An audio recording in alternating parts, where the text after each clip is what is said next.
నిన్న మా హస్బెండ్ వాళ్ళ ఫ్రెండ్ మా ఇంటికైతే వచ్చారండి. ఆయన వస్తూ పిల్లల కోసం అయితే గేమ్స్ అయితే ఆడుకోవడానికి తీసుకొచ్చారనమాట. ఒకటి యుఎన్ఓ కార్డ్స్ అండి, ఎప్పుడో నా చిన్నప్పుడు ఆడానండి నేను. నెక్స్ట్ అయితే ఈ చెస్ బోర్డ్ అనమాట. ఇదైతే నెక్స్ట్ వీడియోలో చూపిస్తానండి.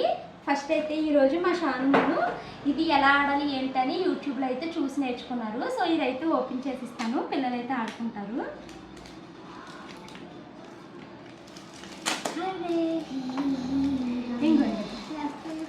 ఇలా 2 సెట్స్ కింద వచ్చినాయి. నెక్స్ట్ గేమ్ ఎలా ఆడాలి అనేసి ఒక యూజర్ మాన్యువల్ బుక్ అయితే వచ్చింది. నా చిన్నప్పుడు వరల్డ్ విజన్ అని ఉండేదండి. అందులో నేను ఒక స్పాన్సర్ చైల్డ్ని, నన్ను ఆస్ట్రేలియాలో ఉండే ఒక ఆవిడ స్పాన్సర్ చైల్డ్ కింద తీసుకున్నారు. తను నాకు బర్త్డేకి ఏమన్నా స్పెషల్ ఈవెంట్స్కి గ్రీటింగ్ కార్డ్స్ ఇలాంటి యూనో గేమ్స్ లాంటివి పంపిస్తూ ఉండేవారు అనమాట. ఇప్పుడు మా పిల్లలు ఆడుతూ ఉంటే నా చిన్నప్పటి రోజులన్నీ గుర్తొచ్చాయి. ప్రోడక్ట్ ట్యాగ్ చేశాను చూడండి.